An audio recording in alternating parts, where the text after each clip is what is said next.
Bienvenidos a Semillas, un podcast del Servicio Jesuita a Migrantes donde queremos sembrar hospitalidad, esperanza y dignidad.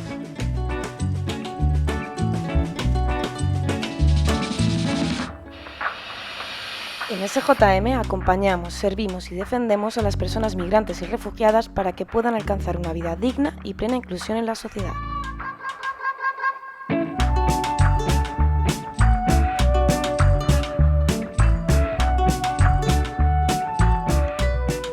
En este segundo episodio de Semillas vamos a abordar la realidad del empleo informal en España, analizando los rostros de las personas migrantes que quedan al margen de los derechos y las consecuencias que ello tiene en su día a día. ¡Arrancamos!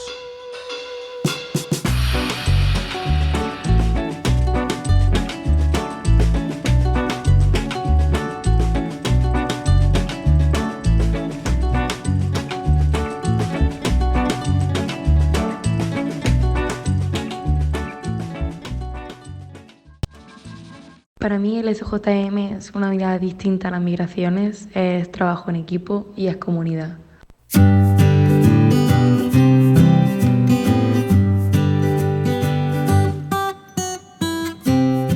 Un trabajo, cuando es digno, genera los ingresos suficientes para poder cubrir nuestras necesidades y garantizarnos un medio de vida. Pero además se convierte en una de las herramientas claves cuando hablamos de inclusión social y participación. Es un motor de crecimiento económico no solo de las personas o de las familias, sino también de todo un país.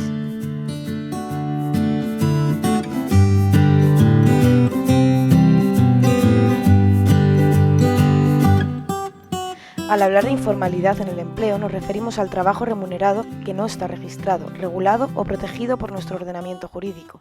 Son empleos que quedan al margen de cualquier derecho. Las personas trabajadoras informales no cuentan con contratos, con seguridad en su empleo. Solo existen acuerdos informales con el empleador en cuestión, y quienes tienen estos trabajos lo hacen no por voluntad propia, sino como mera forma de subsistencia, de garantizar una mínima calidad de vida, de obtener los ingresos suficientes para sobrevivir.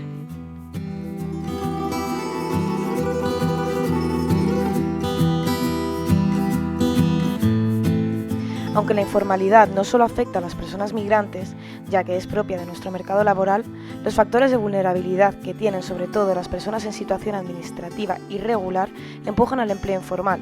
En España se calcula que alrededor de 500.000 de personas se encuentran en esta circunstancia. No solo es el sistema económico actual el que genera estas situaciones, sino también una ausencia de agilidad y flexibilidad de las administraciones públicas para poder conseguir los papeles.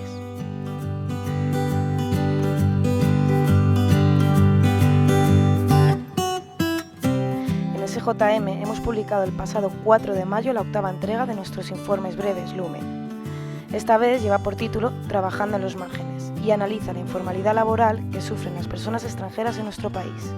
Un informe que, además de denunciar esta situación y de estudiar las causas que la originan, presenta una serie de recomendaciones para mejorar la realidad de las personas que lo sufren.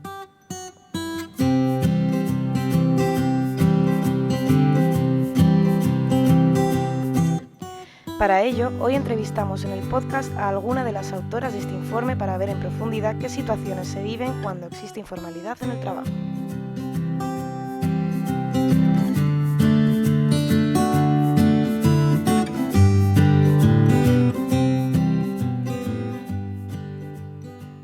Para mí el SJM es un espacio de acogida, un espacio de encuentro en el que personas distintas nos reunimos para acompañar y estar junto a personas en movimiento, personas migrantes.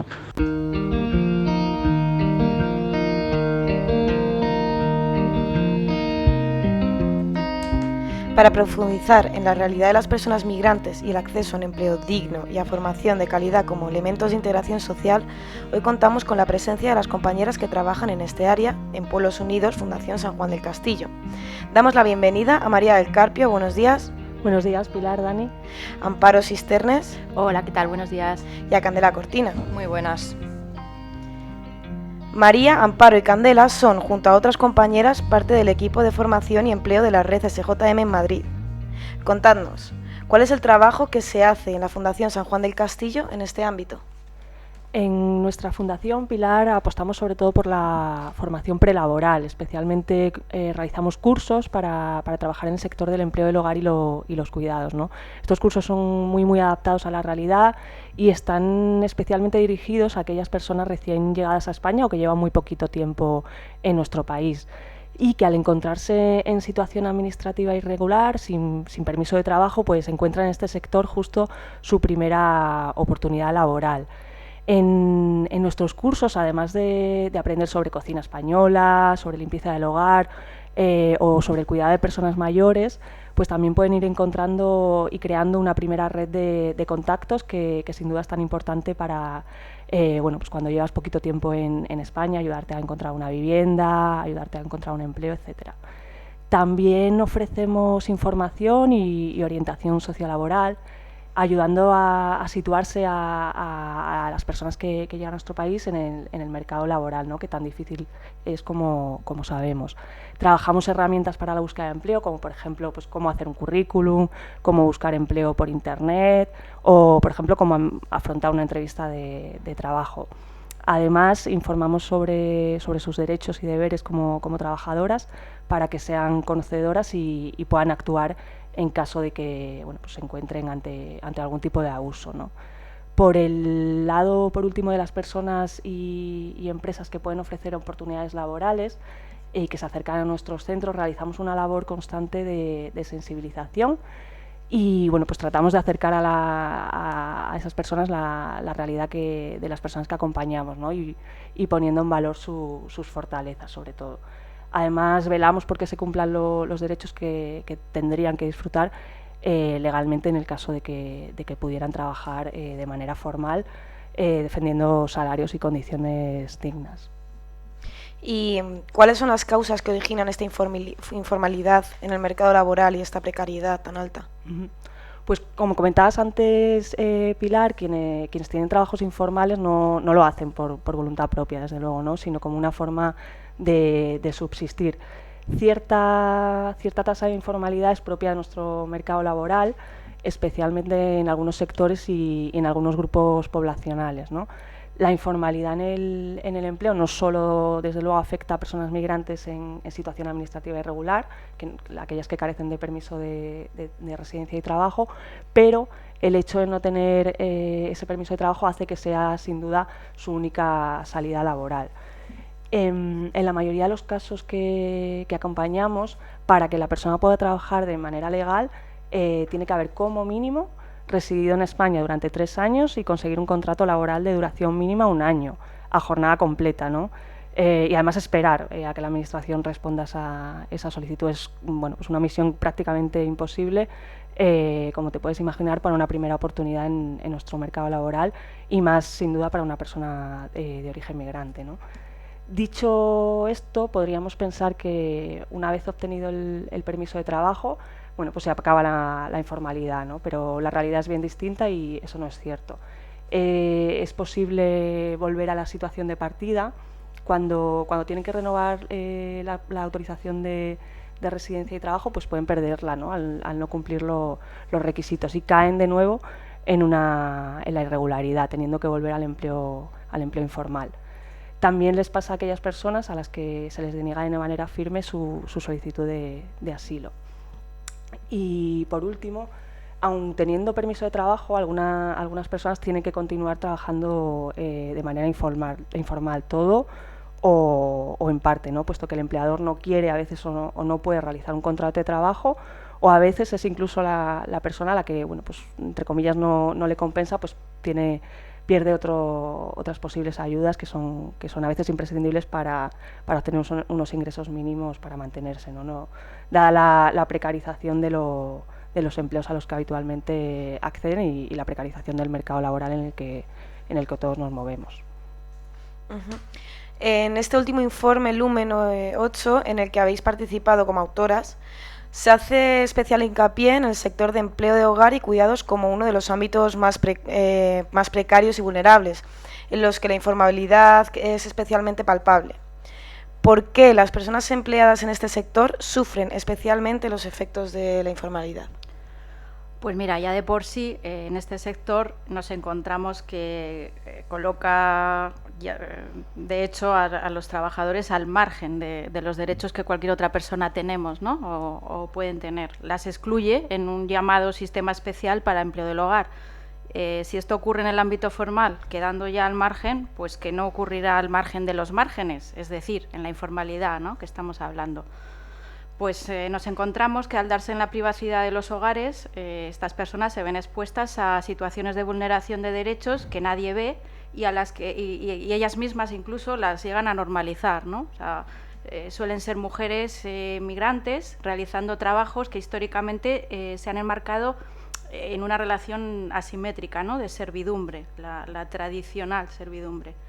Antes lo realizaban las clases más humildes, estas mujeres pues, que venían desde los pueblos a servir en las casas de la ciudad, y ahora esto lo hacen las personas que vienen de otros países, muchos pues sin permiso de trabajo, los sin papeles que hablábamos, siendo este sector el que les permite ganarse la vida, pero no siempre dignamente, claro, pues la creencia que abunda es que sin papeles equivale a sin derechos, siendo esto el caldo de cultivo para todo tipo de abusos y vulneraciones, no solo laborales. También hay discriminaciones y humillaciones.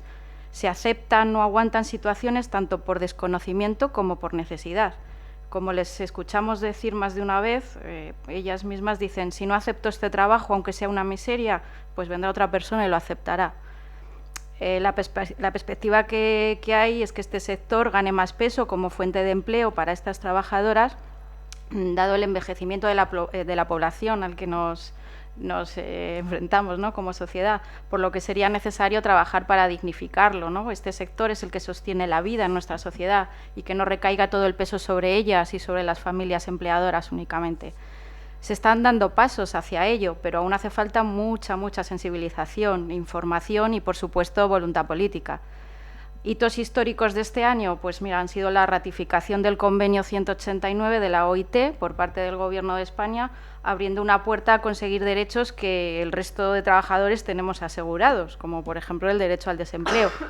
La sentencia también interpuesta por un abogado laboralista de Galicia al Tribunal de Justicia Europeo pues constituye otro hito al denunciar la discriminación existente en España en materia de seguridad social contraria a la normativa europea.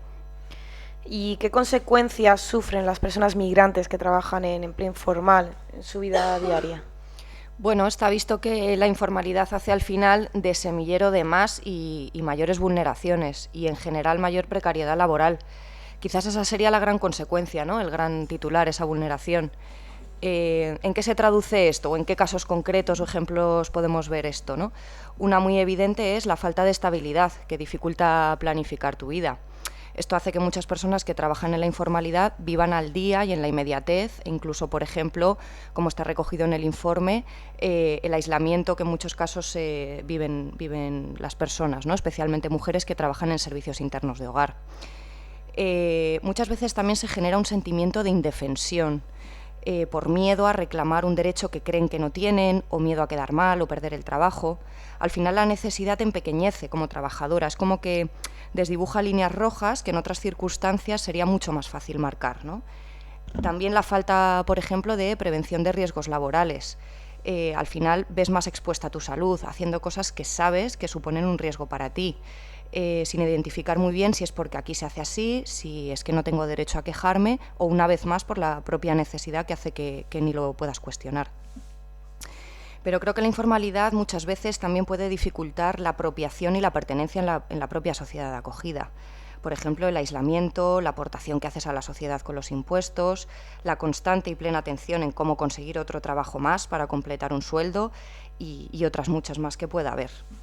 Eso al final son cosas más sutiles, muchas veces incluso inconscientes, pero que al final te posicionan en un lugar concreto en la sociedad de acogida y que muchas veces se notan en el discurso de la gente de manera no explícita, o sí, pero bueno, pues es algo que también se ve. Por ejemplo, ese aislamiento que viven muchas mujeres que trabajan en la informalidad hace que no tengan red social e incluso familiar, entonces no han vivido esa adaptación e intercambio cultural o directamente lo desconocen y eso hace que se frene esa interculturalidad y esa pertenencia. También la vulneración de derechos y parte de la informalidad, sobre todo en empleo de hogar y cuidados, que es lo que tratamos mucho en el informe, es consecuencia de una falta de apoyo de las instituciones, como comentaba Amparo, ¿no? Como se plasma en el informe también, las familias hacen muchas veces grandes esfuerzos por ir soportando el peso de las subidas salariales y aportaciones a la seguridad social y no tienen ningún tipo de apoyo en este sentido. Aunque también exista la falta de sensibilidad y empatía como sociedad de acogida, que eso muchas veces pues, también se ve, ¿no? Sobre todo en la posición de empleadores. Al final las consecuencias son múltiples y afectan a muchos de los ámbitos de la vida de una persona. Para mí, SJM es encuentro, es crear espacios para el diálogo entre las diferentes tradiciones religiosas.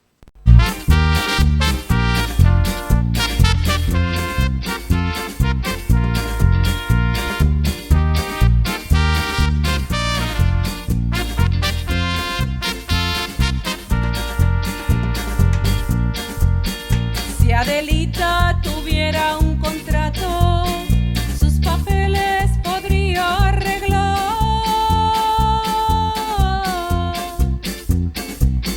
Adelita, 10 años currando, pero sigue siendo ilegal. Estamos escuchando esta genial versión de Adelita de las compañeras de Territorio Doméstico, organización de empleadas del hogar que reivindican sus derechos en este ámbito. Seguimos en Semillas con María, Candela y Amparo, autoras del último informe Lumen, el número 8, Trabajando en los márgenes, un análisis del empleo informal en los colectivos de personas migrantes. En estos 2 últimos años hemos visto el tremendo impacto que ha tenido la pandemia COVID en la economía y concretamente en los grupos más vulnerables y desprotegidos. ¿Qué efectos se han sentido en el empleo y en concreto en el sector de hogar y cuidados? La pandemia ha añadido más obstáculos a la situación de precariedad que ya de por sí vivía este sector. Es cierto que se produjo un hecho histórico con el subsidio extraordinario por cese de actividad en empleo del hogar. Esta fue la primera prestación reconocida para esta actividad. Pero el hecho es que se dejó fuera a las más vulnerables, casi 200.000 empleadas no afiliadas en la Seguridad Social. No se tuvo en cuenta la brecha digital, el acceso para la tramitación de estos subsidios supuso una auténtica barrera y además la duración de la prestación era únicamente de 4 meses.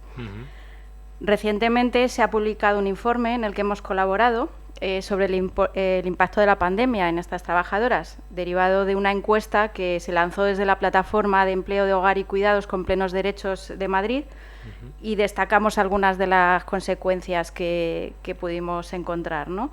Un aumento importante de sentimientos de ansiedad, de miedo, incertidumbre, pues todos lo estábamos viviendo, ¿verdad? O sea, fue una situación muy, muy complicada. Pues imaginemos cómo estas personas, lejos de sus familias y de sus países, sin saber si van a poder seguir teniendo ingresos para sustentar la vida tanto de sus familias allí como de ellas aquí. Claro.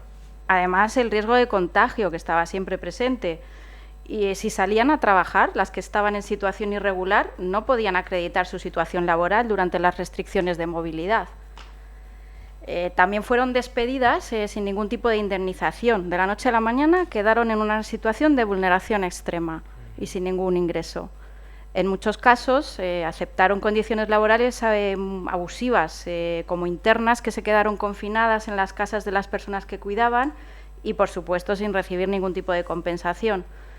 A pesar de que fueron esenciales e indispensables en los cuidados y el sostenimiento de la sociedad y de la vida, pues han quedado en la misma posición secundaria en la que históricamente estaban, es decir, desprotegidas, precarizadas y sin un reconocimiento de derechos. Y además del sector de hogar y cuidados, ¿en qué otros ámbitos laborales se aprecia una elevada precariedad e informalidad? Pues son muchos los sectores donde existe informalidad y precariedad. El porqué en ocasiones tiene que ver con la falta de personal que quiera o bien pueda ocupar estos puestos de trabajo en las condiciones que tienen estos sectores, ¿no? Como por ejemplo horarios imposibles, temporalidad, condiciones muy duras de trabajo o simplemente que bueno, pues las administraciones públicas no ejercen el control necesario para evitar esta informalidad. Es lamentablemente una oportunidad, ¿no?, para quien no tiene otra forma de buscarse la vida y a veces un abuso para el que quiere y puede ofrecer condiciones de trabajo que rozan, bueno, pues a veces la esclavitud. Un sector muy habitual, por ejemplo, es el de la construcción. Encontramos habitualmente en grandes ciudades pues albañiles, pintores, fontaneros por días o por horas que bueno, pues se concentran en esos puntos estratégicos a primera hora de la mañana y quieren y están dispuestos a trabajar de manera informal en grandes obras o en pequeñas reformas, ¿no? Otros sectores que en nuestro país son tractores fundamentalmente de empleo, ¿no?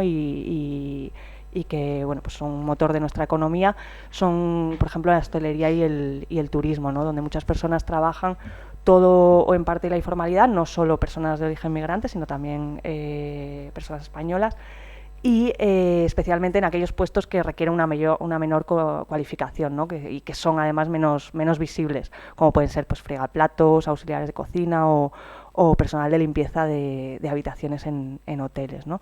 Además, bueno, pues recientemente hay nuevos hábitos de consumo y el ritmo de vida actual pues ha hecho crear nuevos puestos nuevos empleos o nuevas formas de conseguirlo.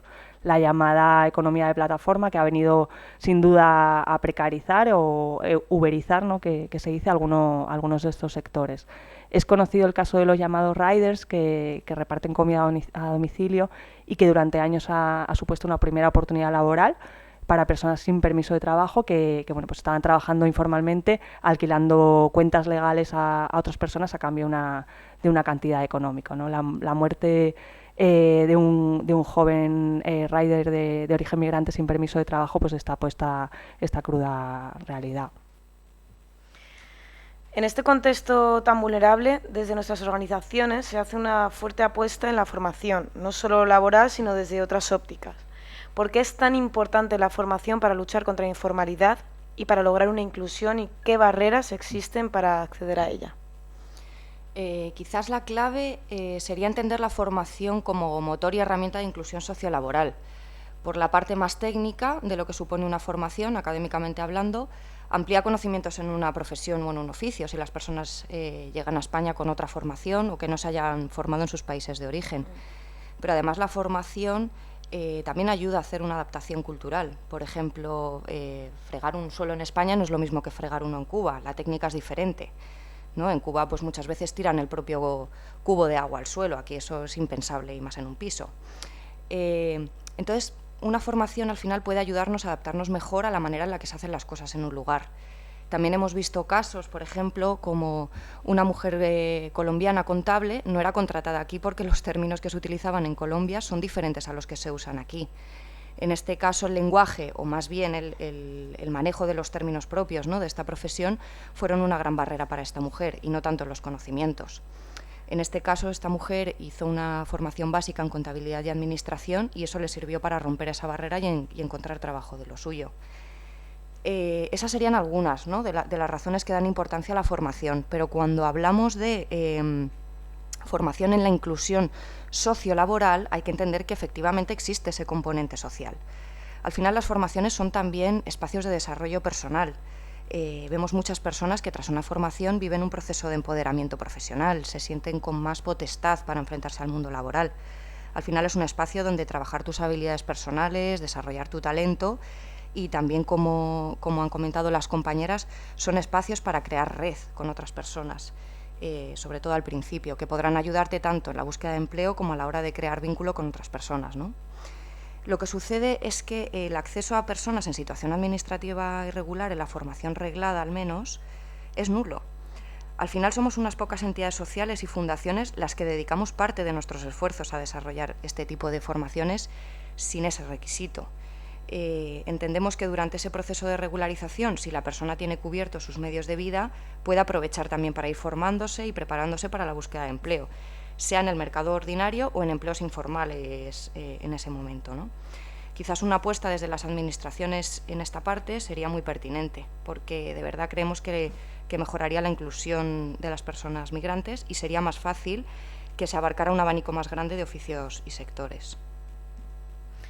Una vez conocemos cuál es el contexto y la realidad del empleo informal y cómo afecta a las personas migrantes, nos gustaría escuchar un testimonio, una historia de vida de alguna persona que sufre para poner rostro a este fenómeno. Escuchamos la historia de Jenny. Llegué de Honduras en el año 2018 y en poco tiempo comencé a trabajar en el empleo del hogar porque no tenía papeles. Aunque estudié como maestra de primaria en mi país, sabía que en ese momento no podía ejercer mi profesión, excepto si trabajaba cuidando niños. Como sufrí violencia de género, me dieron una autorización de residencia y cuando me dieron el permiso de trabajo, pues pude formarme haciendo un curso o cursando un certificado de profesionalidad, trabajando después como limpiando edificios y dejando el empleo del hogar. Sin embargo, la causa de violencia la archivaron y volví a quedar sin papeles. No sabía qué hacer, estaba desesperada porque tengo una hija y acudí a Pueblos Unidos. Allí me atendieron, me brindaron ayuda, asesoría jurídica y con su orientación volví al trabajo informal cuidando un bebé de 1 año. Gracias a todo el equipo de Pueblos Unidos, a mi esfuerzo y a la familia que me empleó, he comenzado con los trámites del arraigo social y ya me quedan unos meses para regularizar mi situación, pero en Pueblos Unidos me siguen acompañando y estoy muy agradecida.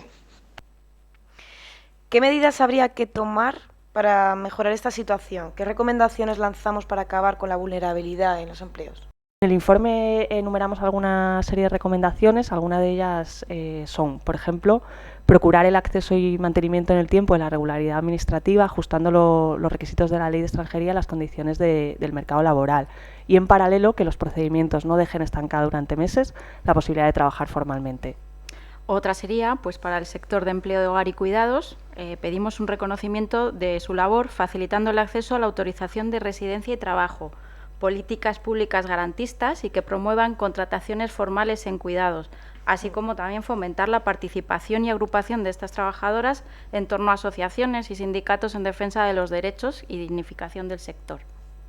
Es momento de establecer una estrategia clara para que las personas que se encuentran en situación administrativa irregular puedan acceder a programas formativos de calidad, que de verdad faciliten su inclusión sociolaboral y que permitan su participación en programas de prácticas no laborales en empresas.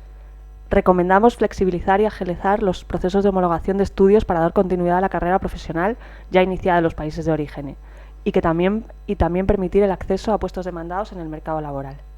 Por último, proponemos sensibilizar a empleadores, tanto particulares como empresas, sobre su papel crucial a la hora de ofrecer unas condiciones justas y no perpetuar la informalidad y precariedad de muchos sectores.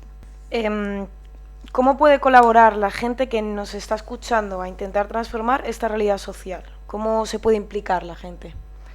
Bueno, para empezar puede seguirnos en redes sociales, informarse de lo que hacemos y en general mantenerse informados de la realidad de las personas migrantes, ¿no?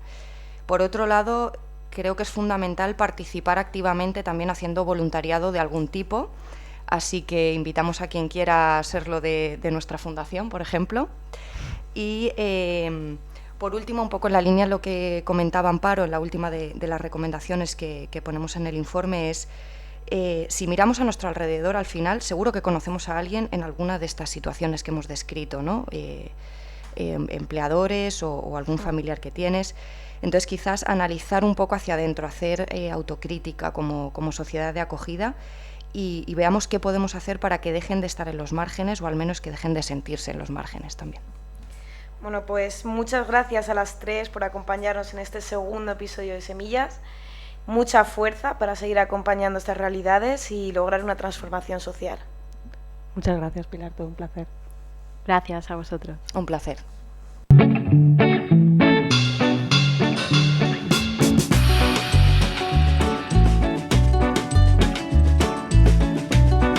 Hasta aquí este segundo capítulo de Semillas, el podcast del Servicio Jesuita a Migrantes en el que hemos analizado la situación de informalidad en el empleo que viven las personas migrantes y el trabajo que hacemos para no dejar a nadie al margen y llegar donde otros no llegan. Te esperamos en el próximo episodio. Hasta pronto.